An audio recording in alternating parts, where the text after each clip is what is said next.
एक डिग्री ऐसी चीज़ है जिसका प्राइस है पहले बिजनेस होना चाहिए और इसके बारे में किसी को भी पता नहीं होना चाहिए, ना आपकी वाइफ को ना। This is the best decision you have ever made.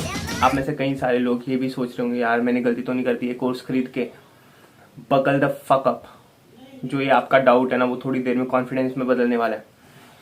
अगर मैं बात करूँ कॉलेजेस की, जो भी ग्रेजुएट्स ये वीडियो देख रहे हैं तो मैं बता दूँ, आपको वैसे भी पता ही होगा कि college is a scam, college degree is a scam. इसको करने का कोई फ़ायदा नहीं है। जो वहाँ पे नॉलेज मिल रही है वो सारी नॉलेज ऑलरेडी यूट्यूब पे अवेलेबल है, ठीक है। फ्री में आप वो कंटेंट कर सकते हो, उससे बेहतर ही कंटेंट कर सकते हो। अगर मैं आपको ये पूछूं कि आप जॉब करना चाहोगे, डिग्री लेना चाहोगे या बिजनेस करना चाहोगे, आपके दो आंसर्स होंगे, बिजनेस या जॉब।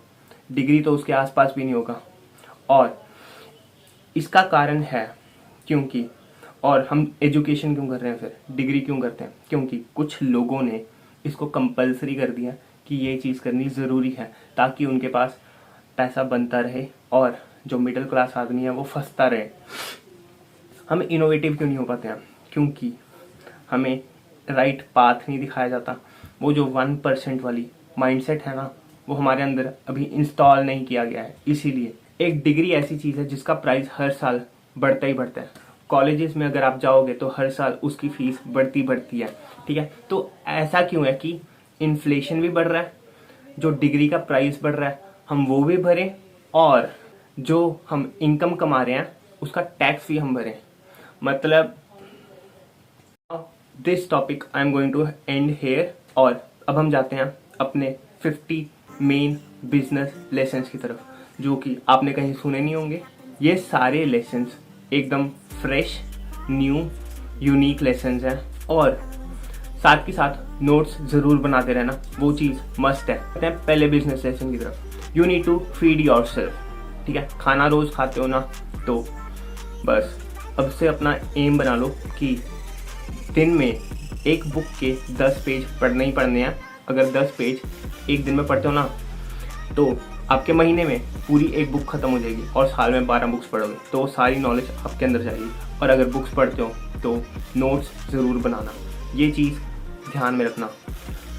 10 मिनट्स की इंफॉर्मेशनल वाली पॉडकास्ट या वीडियो ज़रूर सुननी है। इसको अपनी लाइफ का लक्ष्य बना लो, कुछ मर्जी बना लो, क्योंकि इतनी ज़्यादा इंफॉर्मेशन आप अपने अंदर डालोगे ना उतनी ही ज़्यादा वो हेल्पफुल होएगी। बट ऐसा भी नहीं है कि हाँ इन्फॉर्मेशन भरते जाओ और उसे एग्जीक्यूट ना करो। इन्फॉर्मेशन भरो, फीड करो और उसे एग्जीक्यूट, इम्प्लीमेंट भी उसी टाइम करो। वो कहते हैं ना, think right action attack, think right action attack, implement this thing. अब मैं सेकेंड पॉइंट की तरफ आता हूँ, never say no to money, ठीक है। काम कोई छोटा मोटा नहीं होता। कोई भी आपको काम मिल रहा है, ठीक है, yes I want to do it, ठीक है। करने के बाद मनी आ रही है ना, हमारा मेन मोटिव मनी है। सोसाइटी ने बना हुआ ये काम छोटा या मोटा। अब पहले थिंकिंग क्या थी, चाय कहाँ पे बिकती है, ढाबे पे बिकती है, ठीक है। अब वो चाय का काम मतलब क्या छोटा हो गया। अब जो चाय की फ्रेंचाइजी इतनी बड़ी बड़ी हुई है, लोग वहाँ पे पीने जाते हैं ना, जिसकी वो फ्रेंचाइजी है उसकी शाबाशी होती है ना।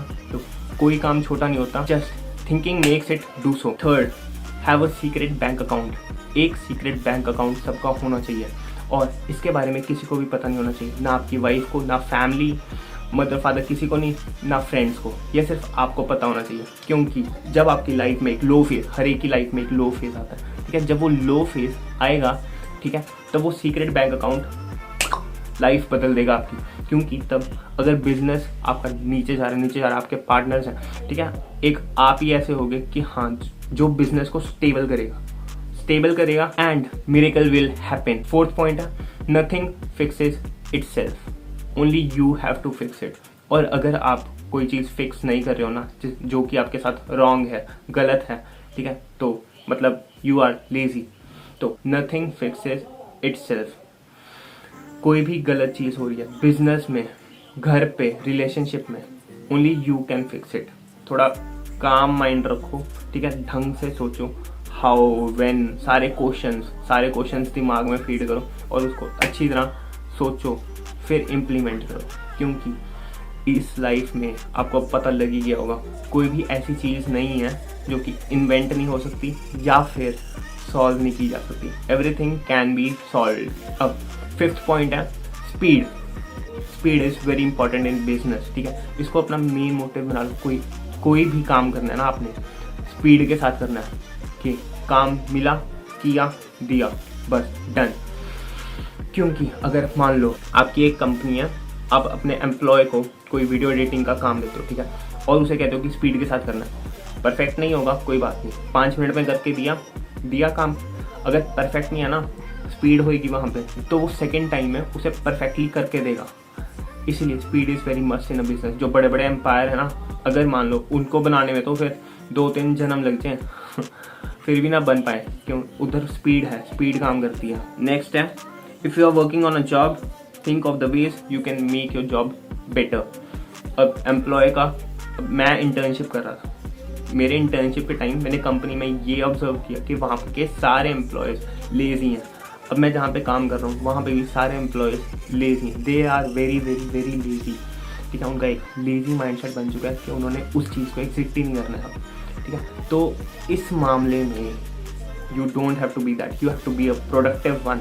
क्योंकि अगर आप काम करोगे, आपके बॉस की सैलरी बढ़ेगी, उसकी सैलरी बढ़ेगी, तभी आप अपनी सैलरी की बात कर पाओगे, क्योंकि आपकी वजह से उसका प्रॉफिट हो रहा है। Make something to make his profit and then make your profit. इसमें भी सबसे ज़्यादा प्रॉफिट आप ही का हो रहा है, क्योंकि आपका लर्निंग पार्ट हो रहा है। आगे जाके आप अपनी कंपनी शुरू करते हो ना, वो एक बहुत ही इम्पॉर्टेंट लेसन बन जाता है आपके लिए। इसीलिए don't ever be lazy and work without looking at the clock and also work overtime. 7th point है, business won't last forever. कोई भी बिजनेस हमेशा के लिए नहीं चलता। बिजनेस स्टेबल है, किसी बिजनेस का ग्रोथ पॉइंट आएगा, वहाँ पे ऊपर जाके स्टेबल हो जाएगा, और फिर उसका डिक्लाइनिंग पॉइंट आएगा ही आएगा, ये तो शॉर्ट ही है। तो जब ग्रोथ पॉइंट होता है ना, वो सबसे ज़्यादा पैसे तभी छापता है बिजनेस, और तब बंदे का एम यही होना चाहिए, जितना प्रॉफिट आ रहा है बस लेके आओ प्रॉफिट, लेके आओ प्रॉफिट। और जब एक पर्सन बिजनेस में एंट्री करता है ना, उसे एग्जिट भी तभी डिसाइड करना चाहिए कि हाँ किस पॉइंट पे आके एग्जिट करना है। स्टॉक मार्केट की एग्जांपल ले लो, अगर स्टॉक मार्केट में आप एंट्री लेते हो ना, एग्जिट भी तभी डिसाइड करते होते हो कि हाँ मैंने कितना मार्जिन प्रॉफिट का लेके बाहर हो जाना है। अगर आप में से किसी ने स्टॉक मार्केट में इन्वेस्ट किया होगा ना, लालच के कारण लॉन्ग टर्म फंसा ही फंसा होगा। एक बार स्टॉक ऊपर चला गया, आपने नहीं बेचा, वो बस 1-2 साल वहीं पे रहा नीचे, फिर आप बेच ही नहीं पाए, आप लॉस खा के बैठ गए। यही चीज़ बिजनेस में भी इम्प्लीमेंट होती है। अब 8th पॉइंट है, business is money into the bank not out of the bank, ठीक है। अब कुछ चोमू लोग होते हैं जो कि पहले इन्वेस्टमेंट इतनी सारी कर देते हैं, 50 लाख की बिल्डिंग लेते हैं, फर्नीचर लेते हैं, एम्प्लॉयज़ को हायर करते हैं, ठीक है। या तो यार आपके पास पैसा बहुत सारा है, ठीक है, खरीद दो, फ्रेंचाइजी खरीद दो, मैं कहता हूँ कंपनी खरीद दो, लगाओ जितने मर्जी लगाओ, मैं कहता हूँ लॉस मेकिंग कंपनी भी खरीद लो, आपको कौन सा नुकसान होने वाला है। तो business is money into the bank. आपका मेन एम होना चाहिए कि कम से कम इन्वेस्टमेंट में ना ज़्यादा प्रॉफिट जनरेट करता हूँ। अगर मुझसे पूछो अब कोई कपड़ों का बिजनेस शुरू करना है तो क्या करेंगे, एक वेबसाइट ही बनानी है, वेबसाइट बनाएंगे, ठीक है। प्रोडक्ट रिसर्च करेंगे, product research is the main thing. Market में कौन सी डिमांड है, इस चीज़ का हमेशा ध्यान रखना है। वही चीज़ बिकेगी जिसकी डिमांड होगी, ठीक है। उसको अपनी वेबसाइट पर बिक करेंगे और लिस्ट करेंगे, और नेक्स्ट दिन से ही सेल करनी शुरू करेंगे। ये नहीं है कि हफ्ता टाल रहे हैं, क्योंकि एक हफ्ता हमने उस प्लान को टाला ना, एक हफ्ते का प्रॉफिट तो हमारा मिस हो गया ना। बस जितना डिले करते रहोगे, जितनी प्रोक्रास्टिनेशन करोगे, उतने प्रॉफिट्स आपके दूर जाते जाएंगे आपसे। नेक्स्ट पॉइंट है 9th point, reputation. Reputation is must. अपने आप को इतना काबिल बना लो कि सब लोग आपकी रेपुटेशन, आपकी पूजा करें। अब रेपुटेशन कैसे बना सकते हो? First of all develop an ego, ठीक है। फिर उस ईगो पे काम करो। अपने प्यार वालों के साथ ईगो के साथ ना काम करना, मैं ऐसी एडवाइस नहीं दे रहा, मैं सिर्फ ईगो डेवलप करने के लिए कह रहा हूँ और उस पर काम करने के लिए कह रहा हूँ। गो टू द जिम, अपनी फिटनेस पे ध्यान रखो, क्योंकि अगर हेल्थ नहीं होगी तो उस बिजनेस का आप अचार डालोगे, कुछ नहीं कर पाओगे। हेल्थ पे ध्यान रखो। और अगर आपको बिजनेस कार्ड्स की ज़रूरत भी नहीं है ना, तो अपने लिए बिजनेस कार्ड्स बनवाओ, उनको अपने पॉकेट में रखो, क्योंकि आपको पता नहीं कि कब आप किसी से मिल जाओ और फिर अपने आप को कैसे इंट्रोड्यूस करोगे आप उसको। चाहे वो फेमस पर्सनैलिटी या बड़ा पर्सन हो, आपको इंट्रोड्यूस करना पड़ता है तो कैसे करोगे? बिजनेस कार्ड होगा यू विल शो हिम, और बिजनेस कार्ड अट्रैक्टिव हो, ठीक है, ताकि हाँ देखने से लगे good good good. The 10th point, find someone who works cheap, ठीक है। अब मैं रिकमेंड करूँगा कि आप 15 से लेके 22-20 स्टूडेंट्स की जो एज ग्रुप होती है ना, उनसे काम करवाओ, क्योंकि वो सबसे ज़्यादा क्रिएटिव और फास्ट लर्नर और फास्ट वर्किंग स्टूडेंट्स पीपल होंगे वो, और वो काम आपका सस्ते में करके देंगे, क्योंकि उन स्टूडेंट्स को तब पैसों की ज़रूरत होती है। ये कॉलेज ग्रेजुएट्स होते हैं, इनको उस टाइम पैसों की ज़रूरत होती है, इन्होंने लड़कियों पे फूकने होते हैं या अपने कपड़े वगैरह इन पे फूकने होते हैं पैसे। तो मैं रिकमेंड करूँगा इनको हायर करो, एज ए इंटर्न हायर करो, आपको प्रॉफिट्स जनरेट करके देंगे as comparative to bigger people, क्योंकि बिगर पीपल बहुत ज़्यादा लेजी होते हैं और आपका काम लेट करके देंगे वो। अब नेक्स्ट पॉइंट पे आते हैं, 11th पॉइंट पे, don't raise your voice, improve your argument. अब इस पॉइंट में आप सबको पता है कि अगर आप किसी से आर्ग्यूमेंट करोगे तो वो बात बिगड़ेगी और you will lose the argument, और आपका एक पूरा दिन खराब जाएगा, आपका मूड खराब रहेगा। इसी जब आर्ग्यूमेंट होने वाली है, फोकस, ध्यान से सोचो कि हाँ आर्ग्यूमेंट करनी चाहिए, वैसे नहीं करनी चाहिए, इसीलिए सोचो, ध्यान से सोचो, अपने आप को ना क्वेश्चंस पुट करो कि हाँ अगर मैंने इसे काम करवाना है ना कोई तरीका होगा, क्योंकि होता है, बस दिमाग में नहीं आता। तब आपका माइंड काम करना चाहिए, सेंस ऑफ ह्यूमर काम करनी चाहिए, आएगा दिमाग में, तो सोचो कि हाँ, but not with a argument, peacefully. 12th point है, देयर्स ऑलवेज अ चॉइस। अब मान लो किसी ने मेरे सर पे बंदूक रखी है और मेरे से वो पैसे मांग रहा है, और मेरे पास जेब खाली है, मेरे पास पैसे नहीं है, तो वो मेरे पे भरोसा थोड़ी करेगा कि हाँ मेरे पास पैसे नहीं है, कुछ नहीं है, ठीक है। वो तो जो अपना काम करने आया काट ही देगा मुझे। तो उस टाइम आप क्या डील करो, क्या सोचोगे? तब आपके दिमाग में 100-150 तरीके आ रहे होंगे उससे बचने के, ठीक है, क्योंकि तब आपका जो इम्पल्सिव डिसीजन है, आपका माइंड तब काम करेगा और अपने आप को आप सर्वाइवल मोड पे डालोगे कि हाँ सर्वाइव कैसे करना है उस टाइम पे। There's always a choice, there's nothing such like कि आपके पास चॉइस नहीं है। 13th पॉइंट है, बी कॉन्फिडेंट। अब ये हर एक मॉरल साइंस की बुक में होता है, छोटे होते हम पढ़ते हुए आ रहे हैं स्कूल्स में, स्कूल्स और स्कैम, हाँ स्कूल्स में। तो बी कॉन्फिडेंट। आप कॉन्फिडेंट कैसे लगते हो? आपका पोस्चर सीधा है, आई टू आई कॉन्टैक्ट है, ये भी रीजंस हैं, बट हाँ आप कॉन्फिडेंट होगे, ठीक है, दूसरे बंदे को इम्प्रेस कर पाओगे, आपकी नेगोशिएशंस अच्छी होंगी और आपका कॉन्फिडेंस ना टॉप क्लास का होना चाहिए। टॉप क्लास का कि आप बड़े बड़े सपने देख रहे हो और एक्शंस में बिलीव करते हो, ये सारा कॉन्फिडेंस के अंदर आता है। और इतना टॉप लेवल का कॉन्फिडेंस होना कि आपका एटीट्यूड ऐसा हो कि इट्स माय वे और द रॉन्ग वे।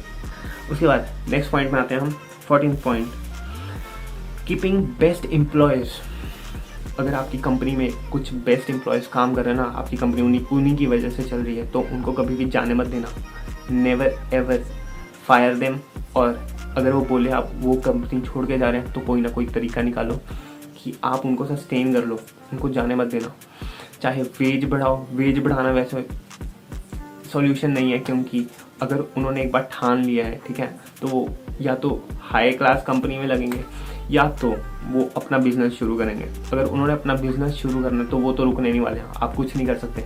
अगर उनका कोई और प्लान है या उनको अपनी कंपनी नहीं अच्छी लग रही है, तो किस वजह से अच्छी नहीं लग रही है? एम्प्लॉयज़ ज़्यादातर इसीलिए छोड़ के जाते हैं क्योंकि उनको आपकी कंपनी में ग्रोथ नहीं लग रही है। तो चेक करो आपकी कंपनी में ग्रोथ कहाँ नहीं है। मैंने बोला ना, there is always a choice, तो वो चॉइस ढूंढो। Next point, 15th point, knowing the world you live in. आप किस दुनिया में रह रहे हो, ठीक है, किस दुनिया में रह रहे हो। अगर आपको उसकी नॉलेज ही नहीं है तो क्या करोगे? अगर बिजनेस की आपको नॉलेज नहीं है, बिजनेस वर्ल्ड की आपको नॉलेज नहीं है, मार्केट की आपको नॉलेज नहीं है, तो बिजनेस क्यों कर रहे हो? जाके घर बैठो, ठीक है। तो knowing the world you live इन, पहले दुनिया की जानकारी लो, पैसा क्या है, ठीक है। आज ही आप नेट पे जाके सर्च करो पैसा क्या है, एसेट क्या है, लायबिलिटी क्या है। Knowing the world you live in, search करो, लिस्ट बनाओ, नोट्स बनाओ, हर एक चीज़ के नोट्स बना लो, क्योंकि हमारा जो दिमाग है ना 3 दिन से ज़्यादा एक चीज़ को रिमेंबर नहीं करता। अगर आप आज एक चीज़ पढ़ोगे तो इसीलिए छोटे मोटे नोट्स बनाओ, that would be very helpful. Next है 16th point, have a strategy.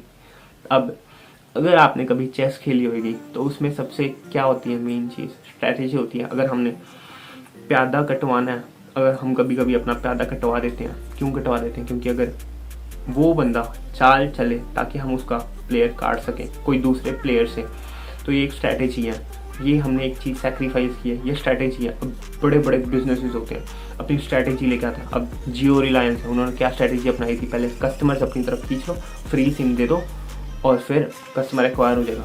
अब सारी कंपनियों की बैंड बजी पड़ी है जियो के कारण। इस इतनी बेस्ट स्ट्रैटेजी थी ना उस टाइम पे, किसने सोचा था ये चीज़ होगी। Work on your strategy. अब नेक्स्ट पॉइंट क्या आते हैं, 17th पॉइंट है, you have to see the big picture. भगवान को सारे जानते हैं, ऊपर बैठा भगवान क्या कर रहा है, सारी दुनिया को देख रहा है, ऑब्जर्व कर रहा है, ये बंदा क्या कर रहा है, ये लॉस खा रहा है, ये गलत काम कर रहा है, ये अच्छे काम कर रहा है, ऊपर से सारी चीज़ें ऑब्जर्व कर रहा है। ऐसे ही आपको you have to see the big picture, market में क्या चल रहा है, किस चीज़ की डिमांड है, ये प्रोडक्ट है, प्रोडक्ट्स की बहुत सारी वेबसाइट्स हैं, ठीक है, प्रोडक्ट्स की बहुत सारी वेबसाइट्स हैं जहाँ पे आप सर्च कर सकते हो। कुछ पेड हैं, बहुत सारी फ्री हैं, जो पेड ले सकते हैं पेड लो, फ्री तो सारे यूज़ ही करेंगे, ठीक है। तो you have to see the big picture, ठीक है, सारी चीज़ें एनालाइज करो फिर जाके डिसीजन लेने हैं। ऐसे इम्पल्सिव डिसीजन नहीं लेने हैं, पक्का लॉस खा के बैठ जाओगे। उसके बाद नेक्स्ट है, you are never tired when you are winning. अब मानो आपको डिप्रेशन है, डिप्रेशन वैसे मैं मानता नहीं कि डिप्रेशन नाम की कोई चीज़ होती है।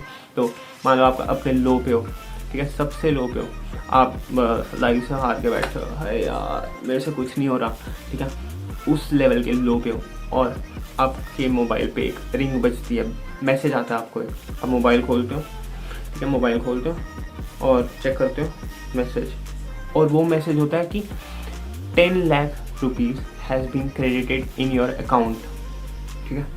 ये देख के आप क्या उस लो पे बैठे होगे या अपने आप को राजा मान रहे होगे, किंग ऑफ द वर्ल्ड मान रहे होगे उस टाइम, वो आपका लो फेस तो वैनिश ही हो जाएगा ना। तो इसीलिए ये मैंने पॉइंट यहाँ पे लेके आऊँ कि you are not tired when you are winning, ठीक है। आपका एम होना चाहिए कि you are working till you are awake, चाहे वो आपका लो चल रहा है, कुछ मर्जी चल रहा है, आई डोंट फकिंग केयर। बस जो काम आपको मिला या जो काम आपने डिसाइड किया कि आज मैंने करना है, वो काम होना ही चाहिए। अब इसी के साथ मैं नेक्स्ट पॉइंट 19th पॉइंट पे आता हूँ, never bring your loved ones into the business, ठीक है। उस बंदे को बिजनेस में कभी लेके ही मत आओ जिसको आप निकाल ही ना सको, क्योंकि तब आपके ऊपर लिमिटेशंस हो जाएंगी, ठीक है। आप कोई डिसीजन नहीं ले पाओगे, आप में लड़ाइयाँ होंगी, आप ही का मूड खराब होगा बाद में। और ये सारे लोग जानते हैं कि रिश्तेदारों को कभी बिजनेस में मत लेके आना। नेक्स्ट पॉइंट है 20th point, learn from the people's mistake and then make your mistake. अब बहुत सारी बुक्स लिखी गई हैं, बहुत सारे लोगों ने आपकी, अब आप ऐसी कोई नई मिस्टेक तो निकाल देने वाले हो, ठीक है। जो एग्जिस्टिंग पीपल हैं उन्होंने बहुत सारी गलतियाँ की हैं, हमने उनकी मिस्टेक से सीखना है, ठीक है। ऐसे नहीं है कि हाँ मैं अपने एक्सपीरियंस से ही सीखूंगा, मैं दूसरों की मिस्टेक से नहीं सीखूंगा। भाई इससे बहुत सारा टाइम बचता है क्योंकि आपने एक मिस्टेक की, आपको सेट बैक करने में बहुत ज़्यादा टाइम लग जाएगा, आप सेट बैक ही नहीं कर पाओगे। इसीलिए learn from other people mistake. अगर वो करके भी छोटी मोटी आप मिस्टेक करते हो, ठीक है, उससे भी आप सीख सकते हो। फिर ऐसे तो नहीं है ना कि आपको सेट बैक करने में टाइम लगे, आपका टाइम बहुत वेस्ट हो जाएगा उसके अंदर। Next point, think note it down. अब बहुत लोग ऐसी गलतियां करते हैं कि उनके दिमाग में कोई आइडिया आता है ना, वो नोट डाउन नहीं करते, उस आइडिया को बस फ्लो के साथ जाने देते हैं। वो आइडिया आपकी ज़िंदगी बदल सकता है। अगर कोई ऐसी चीज़ आपको आ रही है ना, उसे लिख लो और उसे जल्दी से जल्दी एग्जीक्यूट करो अगर वो वैलिड आइडिया है। इसीलिए एग्जीक्यूशन इज़ मस्ट। अगर उस आइडिया को आप एग्जीक्यूट नहीं करते ना, वो आइडिया रद्दी के बराबर है। वो कॉपी पे या डायरी पे जो लिखा हुआ आइडिया है ना, वो रद्दी के बराबर है। इसीलिए एग्जीक्यूशन इज़ मस्ट। अब नेक्स्ट पॉइंट पे आते हैं, major your risk. 22nd point, major your risk. अब हम स्टॉक्स में इन्वेस्ट करते हैं, ठीक है, क्या सोच के इन्वेस्ट करते हैं कि हाँ अभी मैंने 10,000 रुपये लगाने हैं, क्या ये मेरी लूजिंग कैपेसिटी है, तभी हम सोच के इन्वेस्ट करते हैं। या डेरिवेटिव फ्यूचर्स करते हैं हम, यही सोच के करते हैं कि इतना पार्ट में, अगर मेरे पास 1 लाख है, मैं उसका 10% लगा रहा हूँ, 10,000 लगा रहा हूँ, ठीक है, ये मेरी लूजिंग कैपेबिलिटी है। हाँ, मैं आगे 90,000 है, मेरे पास 9 बारियाँ और हैं, मैं कर सकता हूँ। तो अपनी रिस्क एपिटाइट देखो कि आप इतना रिस्क ले भी सकते हो, ठीक है। हमेशा ही कैलकुलेटेड रिस्क लेने हैं। Don't ever put your self in a position कि आप हाँ बाद में पछताओ। नेक्स्ट पॉइंट पे बात करते हैं। 23rd point, know your own story. अगर आपको अपनी स्टोरी नहीं पता है, ठीक है, तो आप क्या करोगे बिजनेस में। अब बड़े बड़े लोग हैं, वाडियास हैं, मालवाड़ी हैं, अंबानी हैं, ठीक है, उन सबको अपनी स्टोरी पता है। अगर आप अभी उनसे पूछोगे ना, रैग्स टू रिचेस की स्टोरी बता देंगे, हर एक मूवमेंट बता देंगे वो अपनी लाइफ का। आप भी अपना मूवमेंट एनालाइज करो कि हाँ अभी तक आपने क्या अच्छा काम किया है, किस प्रेजेंट पोजीशन पे आप हो और किस पोजीशन पे आपने जाना है, और उसके लिए आपको क्या क्या सैक्रिफाइसेस करने पड़ेंगे और अचीव करने के लिए कुछ क्या क्या करना पड़ेगा, क्या क्या लर्निंग करनी पड़ेगी। Everything you have to decide. Next point पे आते हैं, 24th point, make a table of your assets as well as liability column, ठीक है। एक कॉपी पेंसिल लेना, एक लाइन खींच देना, एसेट्स लायबिलिटीज, आपके पास कौन से एसेट्स प्रेजेंटली हैं और लायबिलिटीज कौन से, और ट्राई करना ये जो लायबिलिटी पोर्शन है ना इसको डिक्रीज करते जाओ और जो एसेट पोर्शन है इसको इंक्रीज करते जाओ। और क्या कर सकते हो कि कैसे मैं अपने एसेट्स यूज कर सकता हूँ इनकम जनरेट करने। आपके पास घर है, रेंट पे दो, ठीक है, गाड़ी है, ऊबर पे लगा दो उसे। ऐसे करके think of the creative ways to generate your income. Congrats, we are on the midway of the course. 25th point है, set a huge target, ठीक है, be stretchful। अपने टारगेट्स ना छोटे छोटे नहीं बनाने, बड़े बड़े टारगेट्स बनाने, बड़ा बड़ा ड्रीम लेना, और उस बड़े टारगेट्स को ना छोटे छोटे में कट कर लेना, और पहला टारगेट अचीव करना, दूसरा करना, तीसरा करना। बड़े टारगेट के बारे में हमेशा सोचना है, पर छोटे टारगेट्स पहले अचीव करने हैं। और ऐसे भी होगा कि आप एक तरीके से छोटा टारगेट अचीव करने की ट्राई करोगे, एक तरीके से नहीं होगा, चेंज योर मेथड। जितनी बार भी नहीं होगा ना, मेथड चेंज करते जाओ, बट टारगेट वो ही रहना चाहिए। नेक्स्ट पॉइंट है 26, सॉल्व योर प्रॉब्लम योरसेल्फ। अब 10 में से 9 बार आपको किसी की हेल्प नहीं चाहिए, आप किसी पे डिपेंडेंट नहीं होने चाहिए, ठीक है। अपनी प्रॉब्लम आप खुद सॉल्व कर सकते हो, कोई भी ऐसी नई प्रॉब्लम तो आपको आएगी नहीं। You are not the weakest person on the earth. अपनी प्रॉब्लम आप खुद से सॉल्व कर सकते हो। 10 में से 9 प्रॉब्लम्स आप खुद सॉल्व कर सकते हो। मुझे नहीं पता, आप सारा इंटरनेट छान मारो, वेबसाइट से ब्लॉग्स पढ़ो, किसी के आर्टिकल्स पढ़ो, या यूट्यूब पे वीडियोस देखो, या 4-5 किताबें पढ़ो उस चीज़ को लेके, but you have to solve it yourself. अब नेक्स्ट पॉइंट है 27th point, create an avatar in your mind. Now what is an avatar? Avatar वो पर्सन है जिसको हम अपना प्रोडक्ट बेचने का ट्राई कर रहे हैं, ठीक है।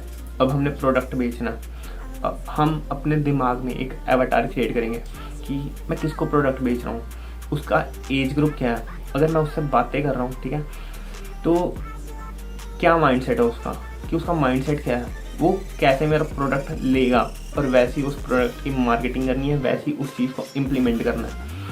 यू शुड ट्राई दिस, क्योंकि हर एक कॉपी राइटर एवेटार क्रिएट करता है, फिर जाके कंटेंट लिखता है। अब कंटेंट राइटर्स हैं, उनका कंटेंट क्रिएटिव क्यों होता है? क्योंकि वो एवेटार को डिसाइड करते हैं कि हाँ हमारा टारगेट ऑडियंस क्या है, और वो इस वक्त क्या कर रहा है और क्या सोच रहा है, क्या स्टूडेंट्स हैं, स्टूडेंट्स क्या सोचते हैं, वैसे।